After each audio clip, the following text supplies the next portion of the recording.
उदय सामंत अली माझ्याबद्दल आदराने बोलतात। त्यांनी असाच आदर माझ्याबद्दल कायम ठेवावा असं सूचक विधान भास्कर जाधवांनी केले। तर भास्कर जाधवांचा उपयोग करून घेतला नाही हे पक्षाचं दुर्दैव असं म्हणत उदय सामंत यांनी ठाकरेंच्या शिवसेनेला टोला लगावलाय।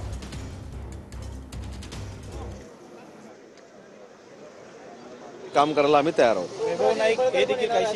त्यांच्या देखील मार्गदर्शनाखाली काम करायला आम्ही तयार आहोत। उदय सामंत हे मला माहित नाही, परंतु हल्ली खरोखरच माझ्याबद्दल खूप मोठ्या आदरानं बोलतायत, आस्थेनं बोलतायत।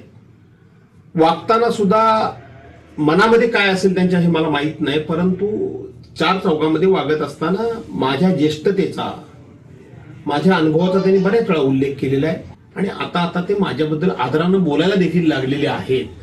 आणि म्हणून मी त्यांना एवढंच सांगेन की तुमचं हे प्रेम, तुमचा हा आदर असाच माझ्याबाबतीत कायम ठेवा। भास्कर जाधव हे विधिमंडळातील सिनियर आमदार आहेत, त्यांचं संघटन कौशल्य आहे, ते महाराष्ट्र फिरू शकतात। त्यांनी मंत्री म्हणून काम केलंय, त्यांनी राष्ट्रवादी काँग्रेस पक्षाचे प्रदेशाध्यक्ष म्हणून काम केलंय आणि मी अनेक वेळा असं प्रामाणिकपणाने सांगितलं की अशा व्यक्तीचं मार्गदर्शन भविष्यामध्ये आम्हाला जर मिळणार असेल तर आम्ही त्याचं स्वागत करू। त्यांचं नेतृत्व हे खरोखरच संघटन कौशल्याचं आहे, ते एखाद्या पक्षाची बाजू चांगल्या पद्धतीने मांडू शकतात। आता तसा त्यांच्या व्यक्तिमत्वाचा उपयोग करून घेतला नाही हे पक्षाचं दुर्दैव आहे, भास्कर जाधवांचं